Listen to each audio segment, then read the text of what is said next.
Bismillahirrahmanirrahim. Assalamualaikum warahmatullahi wabarakatuh. Alhamdulillahirabbil alamin. Wassalatu wassalamu ala asyrafil anbiya'i wal mursalin sayyidina Muhammadin wa ala alihi wa sahbihi wa man tabi'ahum bi ihsan ila yaumiddin. Tsumma amma ba'd. Bila salat hari raya baik Idul Fitri ataupun Idul Adha ditunaikan di masjid, apakah disunahkan untuk salat tahiyatul masjid sebelum duduk?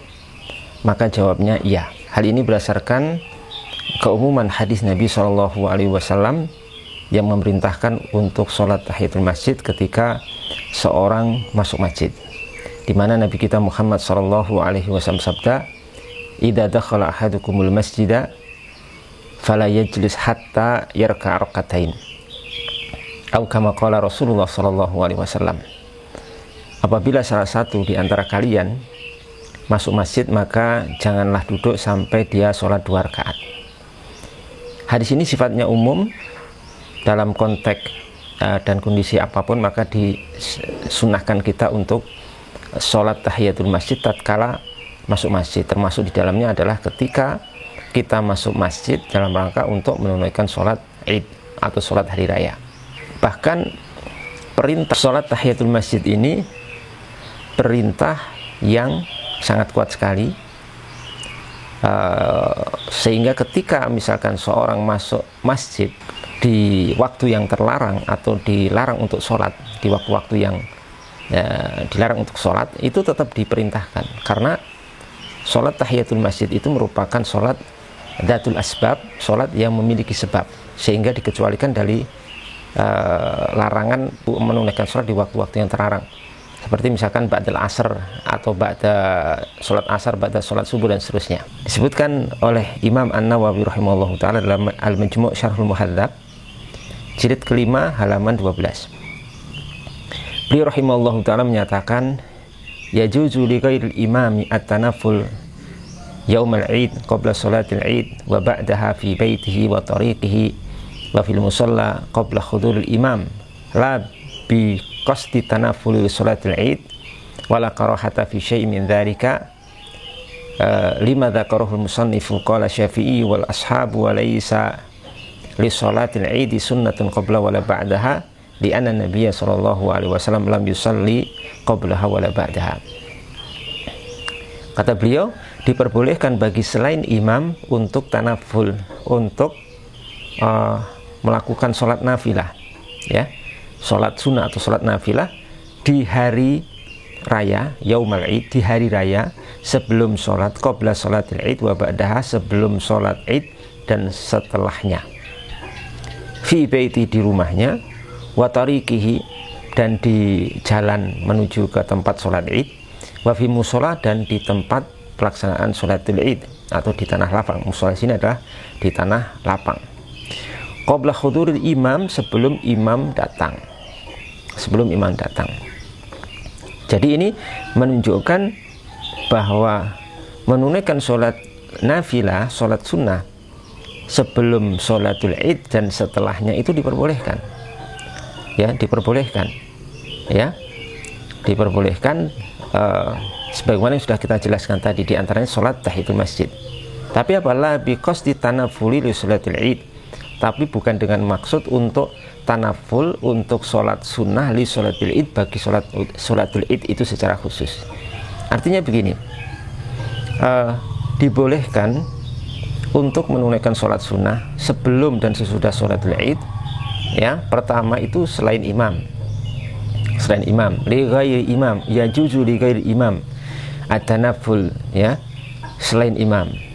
Artinya berarti hadirin atau makmum, ya, itu dibolehkan untuk sholat sunnah nafilah baik setelah atau sebelum sholatul id atau sesudahnya.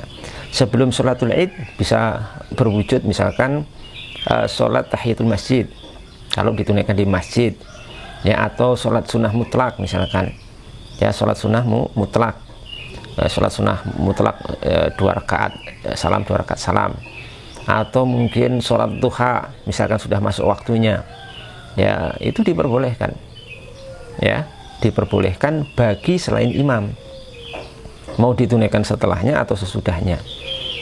Kenapa kalau imam tidak diperbolehkan? Karena imam itu disunahkan datangnya itu pas tepat di waktu akan dimulai sholatul id. Artinya kedatangan imam itu seperti atau berkedudukan seperti iqomat. Kalau di sholat fardu jamaah itu biasanya di iqomat mulai. Nah, kalau di sholatul id tidak ada iqomat, tapi diganti dengan kedatangan imam. Jadi ketika imam datang langsung dimulai sholatul id. Oleh karena itu imam tidak punya waktu untuk menunaikan sholat sunnah, baik tahiyatul masjid ataupun misalkan sholat sunnah mutlak atau yang lainnya, karena tidak ada waktu, ya, terkecuali imamnya datang sebelum itu, ya, itu berarti juga bagi imam juga. Lah, Nabi SAW ketika itu beliau tidak sholat sunnah sebelumnya dan tidak sholat sunnah sesudah sholatul id, itu karena beliau berkedudukan atau menjabat sebagai imam bagi para sahabat radhiyallahu ta'ala anhu, sehingga tidak punya kesempatan waktu untuk sholat id, ya, atau sholat sunnah sebelumnya dan sesudah sholatul id. Nah, kemudian yang perlu diperhatikan juga dari pernyataan Imam Nawawi di sini, bahwasanya sholat sunnah yang dibolehkan atau tanaful itu sebelum dan sesudah sholatul id itu adalah la bi qasdi tanafuli li sholatul id, bukan dimaksudkan untuk sholat sunnah bagi sholatul id. Artinya bukan berarti sholat sunnah yang dimaksud di sini adalah sholat sunnah khusus mengiringi sholat id, qobliyah dan ba'diyah sholat id. Nah, karena tidak ada sholat ba'diyah dan sholat qobliyah bagi sholatul id, tidak ada. Seperti sholat zuhur ada ba'di, ada qobliyah, ada ba'diyah. Sholat sunnah qobliyah, ada sholat sunnah ba'diyah. Ya, itu enggak seperti itu. Karena sholatul id, baik hari raya Idul Fitri atau Idul Adha, tidak ada sholat sunnah qobliyah dan sholat sunnah ba'diyah. Ya, tapi selain itu, seperti sholat tahiyatul masjid, kalau ditunaikan di masjid sholat idnya, itu diperbolehkan. Ya, atau mungkin sholat sunnah mutlak misalkan diperbolehkan juga, sholat duha diperbolehkan, mau ditunaikan fi baitihi, misalkan sholat sebelum berangkat sholatul id, sholat sunnah di rumah, sholat sunnah mutlak 2 rakaat, ya boleh. Atau sholat sunnah duha kalau waktunya sudah masuk juga diperbolehkan. Atau di jalan, berhenti di jalan sholat, atau di musola, kata Imam Nawawi, wa fi musola, atau di tanah lapang, tempat pelaksanaan sholatul id. Ya, itu apa yang sudah disebutkan Imam Nawawi tadi adalah amat sangat jelas, ya. Wala karohata fi syai'in min dzalika, tidak ada kemakruhan sedikit pun dalam hal itu. Jadi dalam pandangan mazhab Imam Syafi'i rahimahullahu taala, sebagaimana yang disebutkan Imam An-Nawawi adalah seperti ini. La karohata fi syai'in min dzalika, tidak ada kemakruhan sedikit pun dalam hal itu. Maksudnya tidak ada kemakruhan untuk menunaikan sholat nafilah sebelum dan sesudah sholatul id, ya, berdasarkan apa yang sudah disebutkan oleh musannif, yakni Al-Imam Asy-Syirazi dalam Al-Muhadzab. Imam Syafi'i dan para sahabat Imam Syafi'i menyatakan laisa wa laisa li sholatil id sunnatun qabla wala ba'daha, bahwa sholatul itu tidak punya sholat sunnah sebelumnya dan sholat sunnah sesudahnya. Maksudnya di sini sholatul id itu tidak memiliki sholat sunnah qobliyah dan ba'diyah secara khusus. Itu benar, ya. Ini yang tidak boleh kita melaksanakan sholat dengan maksud dan niat sholat qobliyah dan ba'diyah sholat id, karena itu tidak ada, ya. Karena Nabi SAW tidak pernah menunaikan sholat sunnah qobliyah dan sholat sunnah ba'diyah sebelum dan sesudah sholatul id. Ini dalam Al-Majmu' Syarhu Al-Muhadzab rahimallahu ta'ala, ya, karangan Imam An-Nawawi, ya. Kemudian di dalam Syarah Sahih Muslim disebutkan Imam Nawawi rahimahullah ta'ala menyatakan jilid ke-6 halaman 181, beliau menyatakan lam yusalli qablaha wala ba'daha. Nah, ucapan perawi bahwa Nabi SAW tidak pernah sholat sebelum dan sesudah sholatul id, ya, disebutkan di situ dengan keterangan yang sudah kita sebutkan sebelumnya tadi, ya. Fihi annahu la sunnata li sholatil id qablaha wala ba'daha. Ini menunjukkan, kalimat ini, riwayat ini menunjukkan bahwasanya tidak ada sholat sunnah, tidak ada sholat sunnah bagi sholat id sebelum dan sesudahnya. Artinya sholatul id itu tidak punya sholat sunnah qobliyah dan sholat sunnah ba'diyah secara khusus, tidak ada. Wastadalla bihi Malikun fi annahu yukrahu sholatu qabla sholatil id wa ba'daha wa biqala jama'atu minas sahabati wa tabi'in. Dan Imam Malik bin Anas menyatakan dimakruhkan sholat sebelum sholatul id dan sesudahnya, dan ini merupakan pendapat dari sekelompok para sahabat dan juga tabi'in. Qala Syafi'i wa jama'atu minas salafi la karahata fi sholati qablaha wa la ba'daha. Adapun menurut Imam Syafi'i dan sekelompok dari para ulama salaf itu berpendapat tidak ada kemakruhan sama sekali untuk sholat sunnah atau sholat nafilah sebelum dan sesudah sholatul id. Ya, tak tadi ya, seperti sholat tahiyatul masjid atau sholat sunnah mutlak atau yang semisalnya, sholatul duha misalkan. Ya. Wa qala al-Auza'i wa Abu Hanifah wal Kufiyun la yukrahu ba'daha wa tukrahu qablaha. Kalau Imam al-Auza'i dan Abu Hanifah serta para ulama Kufah, mereka semua tidak memakruhkan sholat setelahnya, tapi memakruhkan sholat sebelumnya. Nah, ini dikasih catatan oleh Imam An-Nawawi rahimahullah ta'ala. Beliau mengatakan di akhir kutipan ini, wala hujjata fil hadithi liman karihaha li'annahu la yalzam min tarki sholati karahatuha wal aslu ala man'a hatta yathbuta. Ya, di dalam hadis atau redaksi hadis tadi ya, Nabi itu, yang dikatakan Nabi itu tidak pernah sholat sunnah sebelum dan sesudah sholat id, itu kata Imam Nawawi tidak ada hujjah, tidak ada argumentasi di dalam hadis ini bagi orang yang memakruhkan. Tidak ada dalil di situ. Kenapa? Karena meninggalkannya Rasulullah SAW sholat ketika itu tidak mengharuskan itu dilarang, ya, atau tidak mengharuskan hal itu dimakruhkan. Karena al-aslu wal aslu, yang asal, hukum asalnya itu tidak dilarang sampai tetap adanya dalil yang melarang, gitu. Jadi Nabi tidak melakukan itu tidak memberikan faedah larangan, karena bisa jadi tadi sudah kita jelaskan, karena Nabi itu tidak sholat sebelum dan sesudahnya karena sebagai imam, dimana kedatangan imam itu tidak cukup waktu untuk sholat sunnah sebelumnya, karena kedatangan imam itu seperti iqomat, ya, di sholat fardu berjamaah. Jadi ketika imam datang itu, ya, belum duduk saja sudah mulai, gitu. Sehingga Nabi SAW tidak melakukan sholat sunnah qobliyah atau sholat sunnah sebelum sholatul id ataupun sesudahnya, ya.